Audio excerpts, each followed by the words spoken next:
ஜெர்மனியின் ஒரு அழகான ராஜ்யத்தில் சீக்ஃப்ரீட் என்ற ஒரு இளவரசன் வாழ்ந்தான்.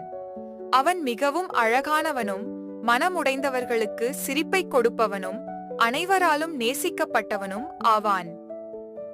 அவனது 21வது பிறந்த நாளில் அவனுடைய பெற்றோர்கள் அரசரும் அரசியும் இப்போது இளவரசன் திருமணம் செய்ய வேண்டும் என்று முடிவு செய்தார்கள்.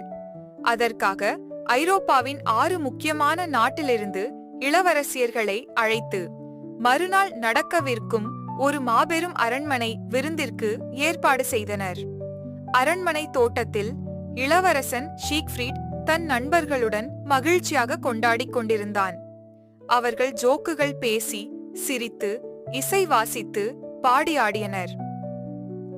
அரண்மனை தோட்டத்தில் நண்பர்களுடன் கொண்டாட்டத்தில் இருந்த இளவரசனை அவன் தாயாரான அரசி சமாதானப்படுத்தினாள். நாளைய விருந்தில் ஒரு இளவரசியை தேர்ந்தெடுத்து கல்யாணம் செய்து கொள்ள வேண்டும் என்று கட்டாயம் விதித்தாள். ஆனால் நான் காதலுக்காக கல்யாணம் செய்ய விரும்புகிறேன் என்று சீக்ஃப்ரீட் வருத்தமடைந்தான். அது சாத்தியமில்லை. நீ ஒரு இளவரசன், அதிகாரத்துக்கும் செல்வத்திற்கும் திருமணம் செய்ய வேண்டும் என்று கூறிவிட்டு அரசி புறப்பட்டார். அந்த வார்த்தைகளை சொல்லிக்கொண்டே அவள் திரும்பி வெளியே நடந்து சென்றாள். வானத்தில் ஒரு பெரிய வாத்துக்கூட்டம் பறந்தது. அதை பார்த்த இளவரசன் சீக்ஃப்ரீட் சின்ன நடைபயணம் செய்ய வேண்டும் என்று எண்ணினான். அவன் காடு வழியாக நடந்து சென்றான். இருட்டாக ஆரம்பிக்கும் போது அவன் ஒரு அழகான நீர்க்குளம் அடைந்தான். அங்கிருந்தது வெண்மையான வாத்துக்களால் நிரம்பியிருந்தது. சில வாத்துகள் பிள்ளை வாத்துகளாக சைக்னெட்ஸ் இருந்தன. அவற்றில் ஒரு வாத்து மட்டும் பொன்முடி அணிந்திருந்தது. அந்த வாத்து கரையோரம் வந்ததும் தன் இறக்கைகளை விரித்து அழகான இளம் பெண்ணாக மாறினாள். அவளுடைய தலைப்பாகையில் அந்த பொன்முடி இன்னும் இருந்தது. அவளை பார்த்ததும் சீக்ஃப்ரீட் அவள் ஒரு இளவரசி என்பதை கண்டு உணர்ந்தான். அவன் மெதுவாக இருட்டிலிருந்து வெளியே வந்தான். நான் உனக்கு எந்த ஆபத்தும் இல்ல என்றான் அவன். நான் இளவரசன் சீக்ஃப்ரீட்.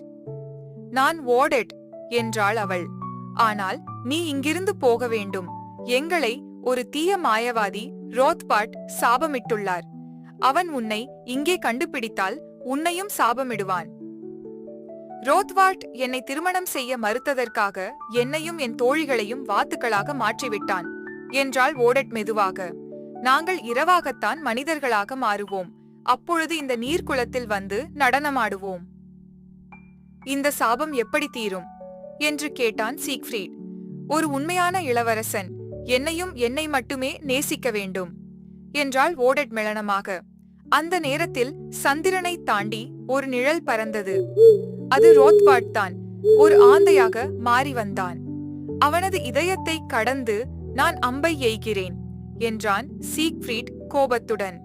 ஆனால் ஓடெட் அவனை எச்சரித்தாள். ரோத்பாட் சாகிறதற்கு முன்னே சாபம் நீங்கவில்லை என்றால் நாங்கள் எப்போதும் வாத்துக்களாகவே இருந்து விடுவோம். ரோத்பாட் வானத்தில் பறந்து சென்றவுடன் மற்ற வாத்து தோழிகள் எல்லாம் மனிதர்களாக மாறினார்கள். அவர்கள் ஓடெட்டுடன் சேர்ந்து நடனமாடினர். சிறிய வாத்துக்குட்டிகளும் பின்தொடர்ந்தன. பிறகு சீக்ஃப்ரீட் ஓடெட்டுடன் ஆடியபோது அவன் உண்மையாகவே காதலிக்க ஆரம்பித்தான். இன்றிரவு அரண்மனையில் விருந்துக்கு வா என்றான் அவன். நான் உன்னை என் மனைவியாக தேர்ந்தெடுப்பேன். சாபம் நீங்கும். உன் தோழிகள் எல்லாம் மீண்டும் மனிதர்களாக மாறுவார்கள். நிச்சயமாக வருகிறேன் என்றாள் ஓடெட். காலை ஓடெட் மற்றும் தோழிகள் மீண்டும் வெண்வாத்துக்களாகவே மாறினார்கள். அரண்மனையே இசையாலும் ஒளியாலும் மகிழ்ச்சியாலும் மகுடமடைந்தது. அங்கே நடனங்கள், வாத்தியங்கள், சந்தோஷம் நிரம்பியிருந்தன. இளவரசன் சீக்ஃப்ரீட் பல்வேறு நாட்டைச் சேர்ந்த அழகிய இளவரசியர்களுக்கு அறிமுகப்படுத்தப்பட்டான்.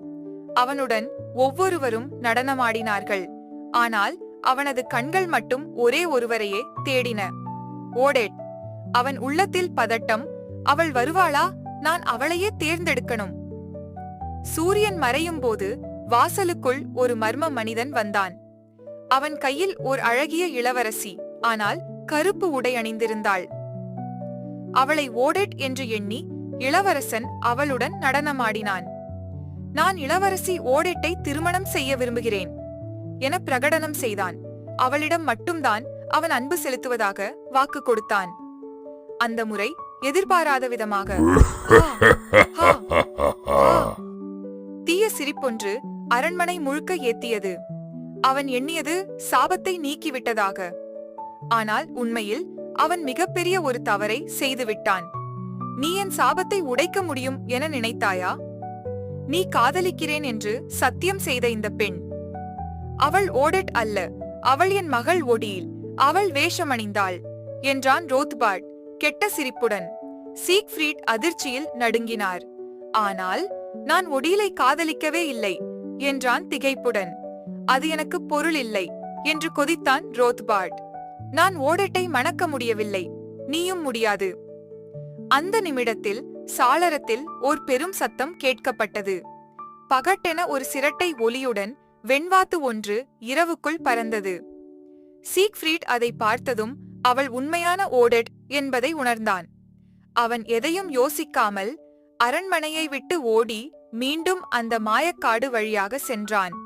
அந்த மாயக்குளத்தின் கரையில் ஓடெட் தனியாக அமர்ந்திருந்தாள், சோர்வும் துயரமும் நிறைந்த முகத்துடன். அப்போது சீக்ஃப்ரீட் வந்தான். அவன் கண்கள் கண்ணீரால் நிரம்பியிருந்தன. மன்னித்துவிடு ஓடெட், நான் உன்னையே மட்டுமே காதலிக்கிறேன் என்றான் அவன் மனம் உருகியபடியே. நீ ஏமாற்றப்பட்டாய் என்றாள் ஓடெட் மென்மையாக. அது உன்னோட தவறு கிடையாது. ஆனால் இப்போது இந்த சாபத்தை நீக்க முடியாது. நாம இருவரும் ஒன்றாக இருக்க முடியாது. அந்த கணத்தில் சீக்ஃப்ரீட்டின் உள்ளத்தில் ஒரு எண்ணம் பிறந்தது. ஒரே ஒரு வழி இருக்கலாம் என்றான் அவன் மெளனமாக. அவன் ஓடெட்டின் கையை பிடித்தான். அவர்கள் இருவரும் சந்திர ஒளியில் மெதுவாக நீர்க்குளத்துக்குள் நடக்கத் தொடங்கினார்கள். அவர்களது ஒவ்வொரு அசையும் மென்மையானது, அழகானது. ஒரு நடனம் போல நீர்மட்டம் உயர்ந்து அவர்கள் இருவரையும் மூடிவிட்டது. அப்போது மிக உயரத்தில் இருந்த ரோத்பார்ட் ஒரு ஆந்தையாக மாறிய அவன் சடுதியாக கீழே விழுந்தான். இறந்துவிட்டான். சாபம் முற்றிலும் நின்றது. அந்த வாத்து பெண்கள் மீண்டும் மனிதர்களாக மாறினார்கள். அவர்கள் குளத்தின் கரையில் ஒன்று சேர்ந்து அழுது கொண்டும் மகிழ்ச்சியுடனும் கட்டியணைந்தனர். அவர்கள் அனைவரும் உணர்ந்தார்கள், அவர்களது இளவரசி ஓடெட் இப்போது அவளது இளவரசனின் கைகளில் ஆடுகிறாள், இனிமையாகவும் சந்தோஷமாகவும் என்றும்.